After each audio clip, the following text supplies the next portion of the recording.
Good morning guys, it's Tim from Advancing Car Technologies, and today we have done another Apple CarPlay retrofit. This time into a BMW. We've mainly done Audi so far and a Mercedes GLC. This time it's time for a BMW. So we are in a 2013 BMW 330d. It's got the NBT iDrive system, and you can tell it's the NBT, not the NBT Evo, because it's still got this circular motion, and you've also got the orange sort of scrolly as you go through here. So what have we done? We've fitted our CarPlay interface that's specific for this BMW. Oh, forgot to mention, this is the non-touchscreen 8.8 inch screen. It will work on the smaller and larger screens, but that's what we're working with today. So first and foremost, like always, you get the CarPlay system up on your main drive. On this particular BMW, you do get a very basic amount of steering wheel controls, but I'll show that in a second.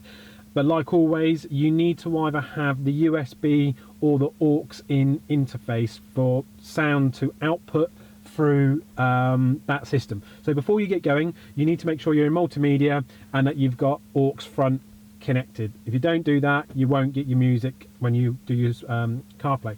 So with your iDrive controls, which are probably just down here if you're looking down by your gear shift and your handbrake, you just push and hold the back button. Screen flicks over, and then you come to the similar system that you've seen before. So what we're going to do is, I've got my iPhone right here, this is the work one. You always need to connect through the lightning cable first, so that's what we're going to do. Allow CarPlay while locked, yep, and enable wireless CarPlay. So straight at the moment, let's turn it down. Don't want the YouTube's getting too funny. So at the moment we're using wired CarPlay, using the iDrive controls, and we've got a really nice crisp 8.8 inch display widescreen image rather than a cut up image. So we've already activated the wireless side of things, but what I'm going to do is I'm going to show you how, once you've done this original connection, how to activate the wireless function. So what we're going to do is we're literally just going to pull the plug, it goes off, and then you need to go into this setup and go into setup. We scroll down, oh, let's go the other way. We scroll down to Bluetooth. In there, paired devices. Sometimes your name will come up here, sometimes it won't. We click connected, and these two, for some reason, are always connected and that one's not. So what we're going to do is we're just going to disconnect them.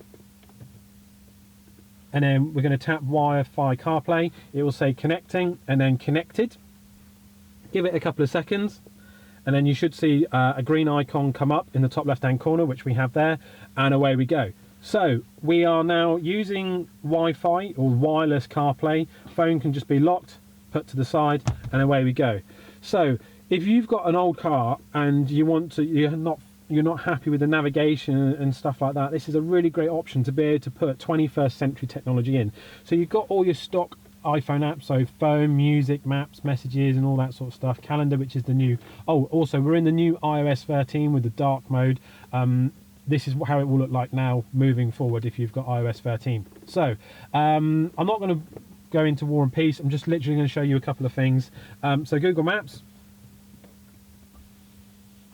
There you go. Really nice and simple. You can scroll in using your iDrive controls again. Zoom in. Advanced in car, come out, finished, and you can set routes. You've got add destination. You can't see it, but there's a microphone here that's specific for the Hey Siri function. Hopefully that's not going to trigger it. And that's just for that feature. Now when we install it, part of the process is we're going to set up something on your phone called audio routing. So this means that that microphone will just be for the Siri function, and then one of the engineers will set up this audio routing on your phone, which is very, very simple to do. You literally go to settings, you search for it, routing, call audio routing, and then it's one of these settings in here, but the engineer will always go for it with you.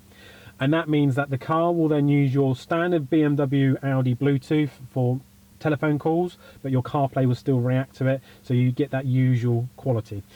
Using the iDrive controls, you've also got on this BMW, you've got a scroll wheel on the right hand side. You can't see it, it's just off screen at the moment, so you can go into things like Spotify, recently played, choose, I don't know, Daily Mix 1, something like that. and straight up is coming with all this music, and it will just play, and you've got a really cool system, nice big display, nice crisp album artwork, and it sounds pretty decent in here as well. We'll just go back out of this using the iDrive controls on the steering wheel. We'll go into Waze very quickly. Sometimes it asks you, there you go, so we'll just do that, give it a couple of seconds, and then away we go. Again, you can go in, you can search for things where you want to go, homework, you can use the keyboard and search for things through there. It's a really cool bit of kit. You always use back. Now, like we always say, is every so often, if you're using your iDrive controls, you can interfere with settings behind the scenes on the actual iDrive. So just periodically make sure that you're in the media and the aux. When you use the controls on your steering wheel, it will come up on the display saying aux active, steering wheel controls inactive, and then that's just a good identifier. Also, if you're in CarPlay mode and you've got parking sensors or a reversing camera, what you simply do is you just go into reverse. Oh, let's take it out of.